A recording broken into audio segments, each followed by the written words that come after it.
G'day, it's Odeean here. Today I'm going to be having a look at this CIGWELD CutSkill Tradesman Plus cutting and welding kit. So this is an Oxy Acetylene kit, basically everything you need to get started. I picked it up from Bunnings warehouse, so let's get it open and have a look. Alright, once you get it out of the cardboard, you get a nice sturdy case with a good solid carrying handle, and that is good because I don't want to end up puncturing my hoses or cracking the glass on my regulators or anything like that. So it's good to have a nice solid place to put it in that you can lug around with you. Alright, let's flip these latches open.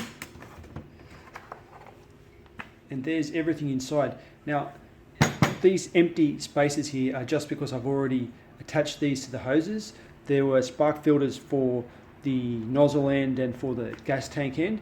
I'll show you them in a minute because they're on the hoses. I don't want to take them off and on too frequently, but you get everything you need. So this is like a heating nozzle just for heating things up. These are some welding tips. These are for cutting various thicknesses here. This is the cutting end, and you can just detach that. So depending on what you want to do, you can reconfigure it in different ways. We've got the spark just to ignite it. Pulling off the top layer down here. Instructions, warranty, a couple of regulators. Now these are straight down ones, vertical ones. You can get different regulators that will plug into the side. It doesn't really make much difference, and these do a good job. Now, always put the ends on. You can see that I haven't put that on securely here, but it's a good idea to always put your caps back on the regulators, because the last thing you want is some kind of filth going up into it and wrecking it for you. We get some goggles, very handy. Now, I've got a welding helmet in the other room which lets me wear glasses if I need to underneath that helmet. Not for seeing, but just in case you want to have safety glasses, so when you flip it up, it gives you a little bit more field of vision.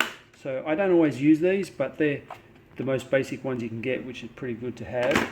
And as I was mentioning before, here is spark filter. I call it spark filter. What's the proper name for that? Flashback arrestor. That's what is pretty much essential. Now, sometimes when you read the instructions on these things, they don't say that you have to put these on there. You have to put them on there. You don't want to blow yourself up, and it's important for it to be at both ends, and also to get the direction going in the right way. Now, of course, if you are going to actually do some welding, you're going to need to buy gas. So I've said this is a kit of everything you need. There's a few things missing in here, mainly gloves.